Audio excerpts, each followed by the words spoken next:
Welcome back to the show, folks. It's your host Niall here from the upper tier. We are back with another review. This time it's AEW All Out, happening 2 weeks after All In.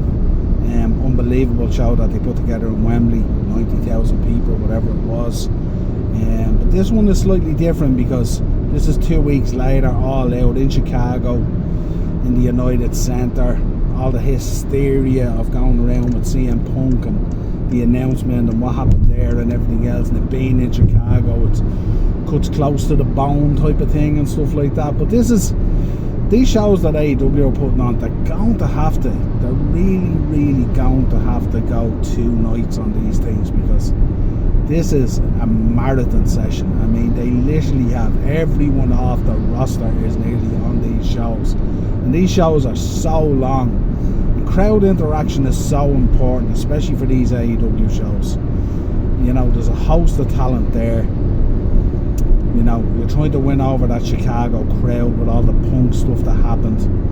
You know, you knock it out of the park straight away, the first match we'll get into shortly. But I just think they're so long. By the time you get around to Bryan Danielson and Orange Cassidy and Moxley and all these guys, the crowd is dead on their feet. And hats off to anyone who can keep on going that long. It's unbelievable. I felt it. I went to WrestleMania 35. I was 7.5 hours in the MetLife Arena.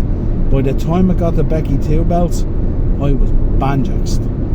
And I'm a real big Becky fan, as people know. So really difficult to keep that, to keep on bringing. The one thing you do with these AEW shows is they bring the crowd up and bring the crowd down, crowd up, crowd down. Lots of high flying stuff, lots of spots, lots of hardcore stuff. So lots of pop moments for the crowds and stuff like that. Eventually they just get banjaxed and they just literally can't do it. You know what I mean? So it's like, that's the only thing I would recommend, and I've said it before time and time again. These shows are just way too long.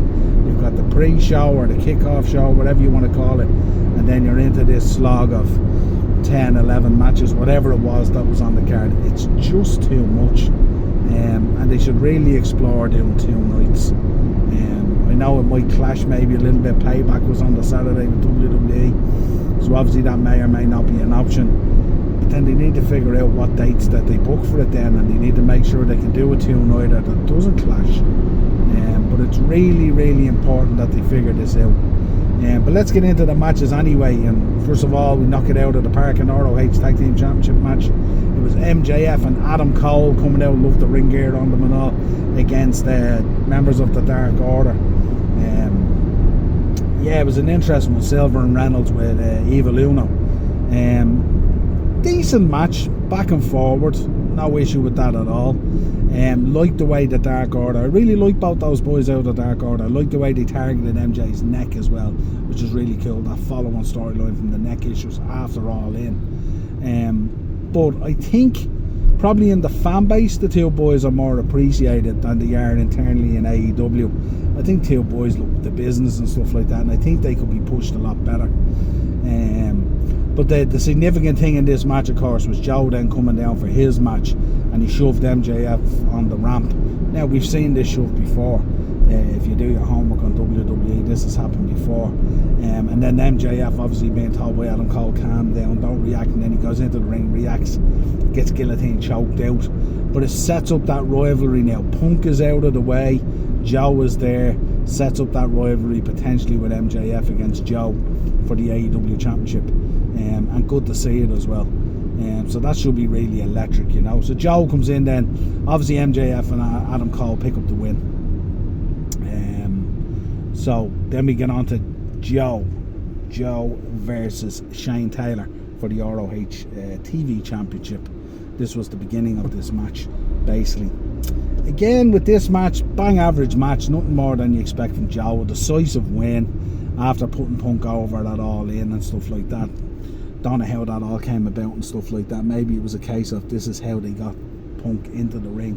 the story going around was he was refusing to go out and do the match and stuff like that. Joe had to calm him down, talk to him to get him to do the match. So maybe part of the way of doing that is that Punk got the win. Maybe he knew he was going out the door or something like that, you know. But Joe gets the win in this one, picks it up, not surprising at all, lays the groundwork for it. The most important thing was the groundwork for the MJF stuff. And we soldier on. Next up was the TNT Championship. I'm trying to read from my notes here as well.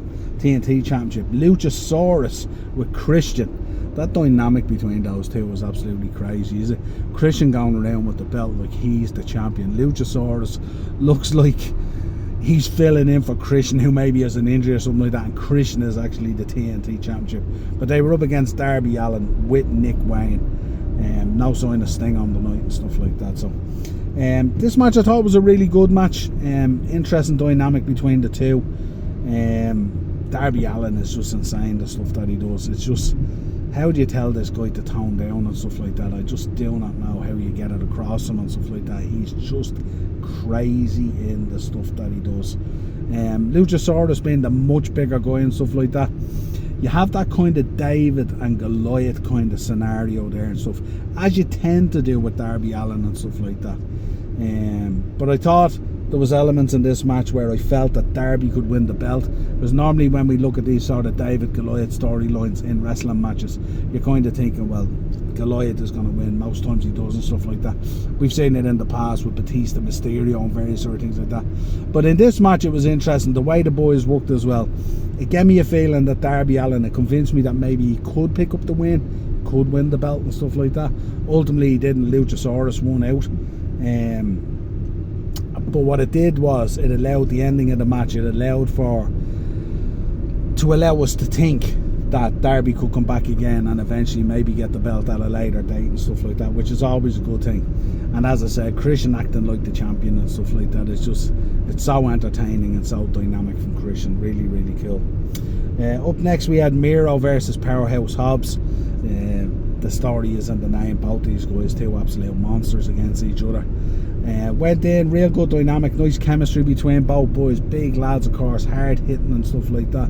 But the interesting thing that came out of this match was, you know, the chair situation and stuff like that, with CJ Perry come down, aka Lana, came down with the chair. She attacked Hobbs.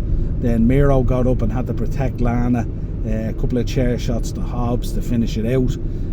But the stare down between himself and Lana was interesting in what way that's going to go and stuff like that. Miro then just exited the ring and off he went up the ramp, you know. So interesting to see what dynamic is going on there between himself and the wife. Was kind of the big thing. Interesting, JR as well on commentary calling it a slobber knocker, and that's exactly what it was. Two big lads absolutely beating the living daylights out of each other. So always well appreciated, especially by that AEW crowd. Up next was the TBS Championship.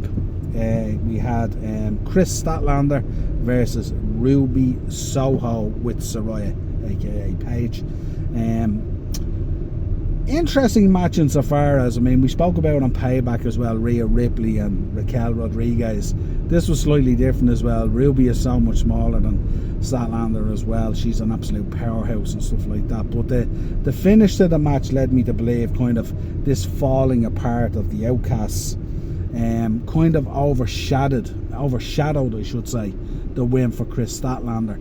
So I wasn't too sure whether they got out of that. It was the only women's match on the card as well. I wasn't too sure if they got out of that really what they wanted. Again, solid enough with a little bit of messiness in it and stuff like that. I thought the start of it was a little bit messy and coming to grips with it and stuff like that. Tony Storm obviously coming down and costing the match leaves that kind of dynamic there and stuff like that. But again, let us know your thoughts on it. We often say that the women's division in there is kind of not really hitting the straps you would expect, especially compared to how strong it is in WWE. So again, let us know your thoughts. Next up then we had the strap match with Bryan Danielson versus Ricky Starks. This is one I was really looking forward to. Anything Bryan Danielson is just gold, isn't it? And Ricky Starks is such a talent now. And the fact that it's a strap match leads you to believe this is going to be an absolute belter. Excuse the pun. But yeah, really, really good match with Bryan Danielson and Ricky Starks. Danielson getting split open before the match even started really set the tone for the match. The use of the strap in the match was absolutely brilliant. Sometimes we get these gimmicked up matches where the actual item involved or the title of the match doesn't get used. Again, we spoke about it with Becky and Trish Stratus the other day. Their use of the cage was absolutely brilliant. Sometimes the cage is just a byproduct for what is a normal match in a cage. So the use of the strap here was absolutely brilliant. Ricky Starks, of course, getting colour as well and getting bloodied up as well, unusual for him and stuff like that. Also added to the match and was really, really good. And afterwards, it was interesting in the post match. Bryan Danielson picking up the win. Obviously in the post-match press conference, it was interesting to hear Bryan Danielson talking about his lack of his use of the right hand, the previous injury that he had and stuff like that. It was interesting until he said it. I never even noticed it in the match and stuff like that. There was minimal to little no use of the right hand and stuff like that. So that'll tell you how good it was in the match. Bryan Danielson rarely using his right hand, his right arm and stuff like that, and was able to cover that up to the point where we didn't even notice it. No one noticed it until he spoke about it. So brilliant stuff, of course. Bryan Danielson, he's absolute wrestling royalty when you think about it. Ricky Stark on such a rise at the moment. Brilliant match. Hangman had won the 50k charity battle royal earlier on the pre-show and stuff like that, so Nigel McGuinness came out to it. Announced that it would be going to the Chicago Public Education Fund, which is brilliant. I'm sure they'll be delighted getting that 50k in there and put it to really, really good use. And then Taz obviously joined the commentary team out there as well for the finish of the show. Next up, we had the Blackpool Combat Club, Wheeler Yuta and Claudio Castagnoli versus Shibata and Eddie Kingston. This was again going to be another bruiser. Went on quite a bit this one as well. Eddie wearing the Claudio sucks eggs shirt. Little tribute, little tip the hat there to Terry Funk. I'm sure Terry Funk would have been a huge part of Eddie Kingston's wrestling kind of, you know, bump and grow up and all that kind of stuff. He would have grown up in the likes, and I'm sure you could see it when you look at Eddie Kingston's style and the hardcore level that he achieves and stuff like that. Shades of Terry Funk in there. So it was nice little tribute to Terry Funk that he dropped there. I thought it was really, really cool. The only surprise in the match really was the finish. Claudio winning with the uppercut, which is pretty much fairly unusual and stuff like that. Fans were fairly loud for Eddie's kind of comebacks and stuff like that, but other than that they were fairly quiet in the match otherwise. What else did I pick out of this? I think the crowd being so low, I think it's just again the length of the shows and stuff like that. The crowds are just worn out. There's only so much you can get yourself up for, and these last few matches, these are the matches you want to be up for, but you're all at that stage, you're already maybe 4.5, 5 hours, maybe 6 hours deep into this thing, so it's really hard to get yourself going. But really, really tough. But yeah, no, it was cool. Really enjoyed the match. Hard hitting as you would expect from the lads that are involved. And next up then we had Kenny Omega versus Takeshita. Is it Takeshita, I think it is, with Don Callis. This was a match I was looking forward to. Takeshita on a real rise at the moment. He's a real superstar at the minute. Excellent match. Huge win for Takeshita, getting the win over Kenny Omega. That's a statement win to push you on to the next level. So that was pretty cool, and no doubt Don Callis will get the mileage out of it that he wanted. The only thing I would say about the match, I think again, and we've spoke about it before, the amount of hard hitting stuff that's in the match, and I think the lack of selling it fully and the bounce back into more movement and stuff like that, not really selling. It just lacked a little bit of psychology in those moments and stuff like that, in terms of when big moves are hitting, stuff like that. You can't just bounce back straight away. You have to accept that kind of that hit that you've taken and stuff like that, and sell it properly and stuff like that. I think if you bounce back straight away, a lot of that rope work and stuff like that, it devalues both what the opponent is delivering, but also the absolute magnitude of the move as well. So just a small note for me, you know. Takeshita picking up by pinfall as well, which was absolutely huge. And then we move on then. The second last match on the card is the Bullet Club, of course. Jay White, Juice Robinson and the Guns versus FTR and the Bucks. Imagine FTR and the Bucks in a 4-man tag team. Absolutely crazy when we think of the links from FTR to CM Punk, and we think of the history there with the Bucks and the head-to-heads and all the other stuff that happened, of course, a year ago, and obviously Punk being terminated now. This must have been a difficult one for Wheeler and the boys to sit there with the Bucks and stuff like that. Again, another long one that you would expect. Everyone trying to get there a little bit in and stuff like that. But yeah, again, another real solid match. Bullet Club Gold in name and in nature. The quality of all these guys.